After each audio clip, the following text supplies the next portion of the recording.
За сайн байцгаана уу. За өнөөдрийнхээ лайв бичлэгээр өнөөдөр Чех улсад одоо байр түрээслэхэд одоо бидэхэд бидэрт илүүдэхгүй нэг асуудал байгаа. За тэр юу вэ гэхлээр кауци буюу одоо барьцааны хөрөнгө гэж ярьдаг шээ тийм ээ. Барьцааны хэдэн төгрөг бид нар барьцаанд байр түрээслэхлээр нэг юм уу хоёр за одоо сүүлийн үед ер нь 3 сарын хугацааны одоо мөнгө төлжээж байранда ордог болоод байгаа. За тэгэхээр яг энэ тухай таад манд бас хэрэг болох үз бас яг хуулиндаа яг энэ зүйл ямар нөхцлөөр яаж шийдэгддгийн тухай таадтай ярьж өгье. Тий. За тэгэхээр үнэндээ бол энэ бол тэрээс бүгдээ яг хуулиндаа заалттай байгаа. Тэгэхээр энэ дэр бол 2014 оноос хэрэгжиж ирсэн хууль байна. Чехийн иргэний хуулийн 89/2012 гэсэн дугаар тусгагдсан юм хууль байна. Гэхдээ 2012 онд энэ хуулийн тухай яригдсан боловч 14 оноос хэрэгжиж эхэлсэн юм байна. За тэгэхээр энэ бол хуулиараа заагдсан буцаалтын одоо барьцааны мөнгө авах ёстой. Барьцааны мөнгө нь цаашдаа хэрхэн яаж буцааж төлөгдөх ёстой гэсэн ийм заалтууд байгаа юм байна. За ерөнхийдөө практикт бол Чехэд бол кауци бол одоо барьцаа гэсэн утгатай. Ер нь бол хуулиндаа тэр нь бэлэн мөнгөний баталгаа буюу истота гэсэн томьёог ашигладаг юм байна. Истота тийм ээ. За орон сууцнд учирч болцсошгүй хохирлын баталгаа болгон түрээслэгчид шилжүүлсэн хэмжээ гэж байгаа. За тэгэхээр түрээслэгч гэрээнийхээ дагуу тэр мөнгийг авчиж гэрээ дуусмагц буцаалтын асуудлыг шийдвэрлэх ёстой ийм мөнгө байдаг. За энийг бол ер нь ихэнхдээ монголчууд маань одоо Чехэд бол бүгдээрээ байр ер нь 80% нь бараг байр түрээсэлж байгаа учраас эхлээд нэг нийтийн байранд очиод байрладаг. Дараа нь үр хөвгөдөд авсны дараа эсвэл олуулаа олсны дараа заавал тусдаа нэг байр түрээслээд гардаг. Тэгэхээр энэ тухай яхахгүй энд бичээд байна. За гол чухал заалт бол 2254 гэсэн хуулийн заалт байна. Истота исмовны пакута гэсэн тухай. Энэ бол одоо 2254 дугаар параграфаар. За 2254 хэсэгт бичсэн байдаг. Түрээслэгч барьцааг олгосон өдрөөс эхлэн хууль ёсны хүүгийн хэмжээгээр хүү авах эрхтэй гэсэн заалт байгаа юм байна.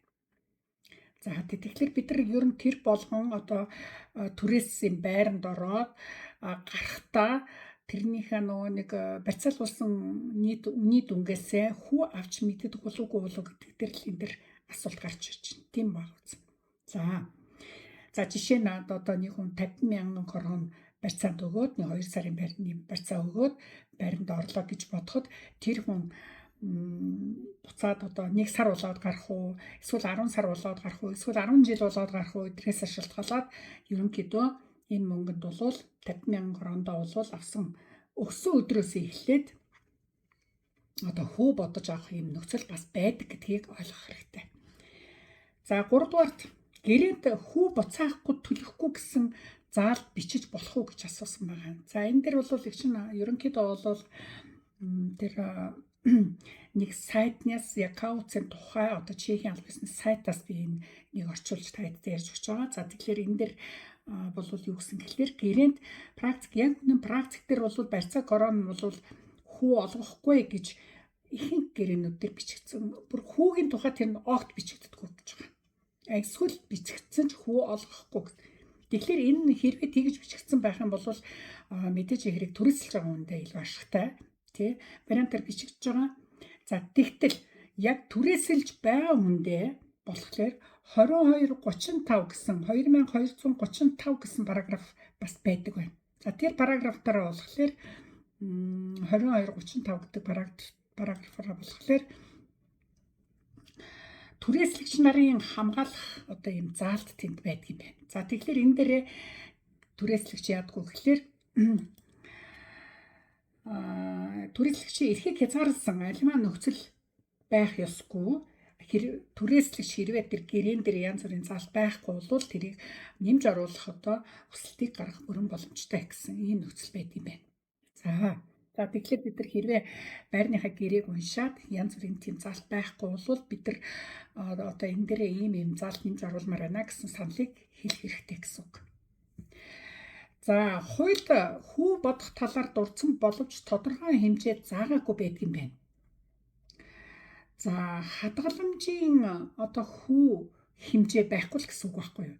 Одоо магадгүй 3-аас 10 жил ч юм уу бүр 20 жил байраа түрээслээд гарах гэж байгаа бол за тухайн хугацаанд та тэр хэмжээний кауц хадгалуулсныхаа хэмжээ нь хэдэн хувийн хүү авах уу гэдэг нь бол тодорхой бас байдаг юм байна. Тэрийг бол хууль дээр ерөөс бичигддэггүй асуудал байдаг юм байна. За тэгэхээр бид нар яах вэ гэхээр яг ийм тодорхойгүй байдлаас болоод түрээслэж байгаа хоёрын хооронд одоо маргаан гарах болцсохгүй байдаг юм байна. Яг ийм тодорхойгүй байдлаас болж л хувь хэмжээ асуудал болдог, маргаан үүсдэг нүгэн. За тэгвэл хүү авах ёстой гэвэл авах ёстой. Тэгэхээр гэрэн дээр нь байхгүй л уучлаарай тэгэл тэр асуудлыг л өнгөрнө. Хэрвээ та гэрэн дээр бичүүлж тийм нэмэлт заалбал оруулсан болвол хүүг хэрхэн яаж боддог тухай за бас нэг юм бичигдсэн байна. За энэ дээр бол хэрвээ түрээсийн хугацаа богино анхаарах нэг зүйл бол хэрвээ таны түрээслэх хугацаа жишээлбэл жил хүрэхгүй хугацаантай байраа сольж байгаа бол эсвэл нэг багахан хэмжээний 10-20 мянган цаасны барьцаа тавиад тэгээд нэг ганц 2 сар амьдарч байгаа гарсан бол энэ тухай яригдж байгаа асуудал бол огтхон биш гэж байгаа.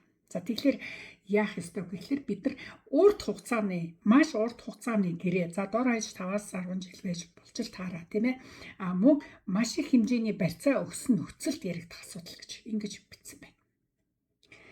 За гэрээнд юу тусгаж өгч байх чухал. За энэ дээр хүүг хэрхэн бодох тухай энэ дээр одоо жишээлбэл нэг жишээ авсан байна л да. Нэг 60 мянган кроны барьцаа өглөө, 2-3 сарын барьцаа өглөө гэж бодоход 5% хүү жилийн 5%-аар бороод ураггүйсаас багсан байна те. Жилээр бодоод тэгээд 4 жилийн хугацаанд тэр хүн байрлаас гарахад нэг 12 мянган кроны жишээлбэл хүү бодогдож авах боломжтой юм байна. Гэх мэтлэн энэ нэг юм жишээ бас энэ дээр харуулсан байна.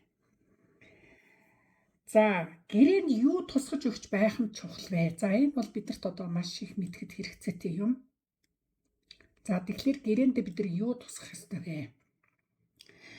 Кауцын хэмжээ хэдэн крон өснө нь маш их чухал байдаг. За хизээ өсөн он сар өдрөө тусгаж бичсэн байх ёстой тэн дээрээ.